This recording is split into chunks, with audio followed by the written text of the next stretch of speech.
अपनी वैल्यू को पहचानो। Short motivational story in Hindi. एक बार एक बर्थडे से हॉल में बहुत सारे लोग बैठे थे। वहां पर दुनिया का एक बहुत ही बड़ा स्पीकर आने वाला था और सब लोग उनकी बातें सुनने के लिए वहां पर आए थे। लगभग 10 मिनट के बाद वह स्पीकर स्टेज पर आ जाता है और वह बोलता है कि अगर आपने मेरी बात ठीक से सुन ली और समझ ली तो आपकी जिंदगी पूरी तरह से बदल जाएगी। उसके बाद वह अपनी जेब से एक बिल्कुल नया चमकता हुआ 500 रुपये का नोट निकालता है और उसको ऊपर करके सबसे पूछता है कि ये नोट आप में से किसको चाहिए।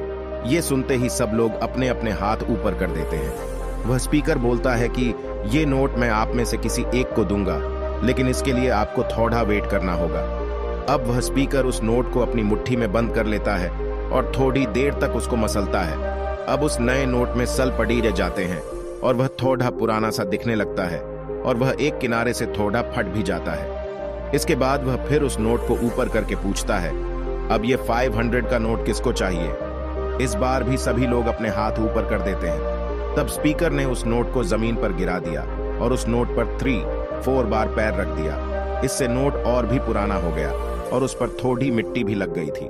फिर उन्होंने उस नोट को ऊपर किया और पूछा कि अब बताओ, अब इस नोट को आप में से कौन लेना चाहता है। और इस बार फिर सबके सबने अपने हाथ ऊपर कर दिए। स्पीकर अब नोट को फिर से नीचे जमीन पर गिरा देता है और उसके ऊपर कूद कूद कर उसको दोनों पैरों से रगदड़ा देता है और उसके ऊपर चाय भी गिरा देता है। अब नोट इतना गंदा हो जाता है कि उसको पहचानना भी मुश्किल होता है। कोई भी उस नोट को देखता तो यही बोलता कि अब ये सिर्फ एक गंदा कागज का टुकड़ा है, अब यह बेकार है, इस दुनिया में इसकी कोई वैल्यू नहीं है।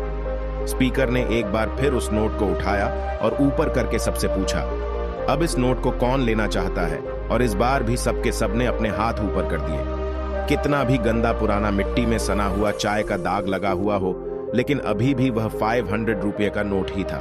जिंदगी कई बार बड़े बड़े झटके देती है। आप एग्जाम में फेल हो जाते हो या जॉब के इंटरव्यू के बाद आपका सिलेक्शन नहीं होता। जब आपका बुरा समय चल रहा होता है और आप सिचुएशन का सामना कर रहे होते हो, उसके बाद आपको लगने लगता है कि आप सफलता के लायक ही नहीं हैं। आपको लगता है कि दूसरे लोग आपसे बेटर हैं और आप किसी काम के नहीं हो, आपकी कोई वैल्यू नहीं है। हमेशा याद रखो, इससे कोई फर्क नहीं पड़ता कि आपने कितनी बार सिचुएशन का सामना किया है, आप जिंदगी में कितनी बार फेल हुए हो। आपकी वैल्यू हमेशा वही रहेगी जो पहले थी। आपके पास कुछ खास है जो दूसरों के पास नहीं है और ये कोई भी आपसे छीन नहीं सकता। अब तक सक्सेस नहीं मिलने से आपकी वैल्यू कम नहीं हुई है। आप अभी भी अपने बारे में कितना भी लो फील कर रहे हो, उससे कोई फर्क नहीं पड़ता। जो लोग आपको अच्छे से समझते हैं वो लोग आपके वैल्यू को उतना ही मानेंगे जितना पहले मानते थे। तो अपनी वैल्यू को समझो और कुछ बेडीडा करके दिखाओ। दोस्तों, ये कहानी आपको कैसी लगी और इस कहानी से आपको क्या सीखने को मिला, ये हमें नीचे कमेंट बॉक्स में कमेंट करके जरूर बताएं। धन्यवाद।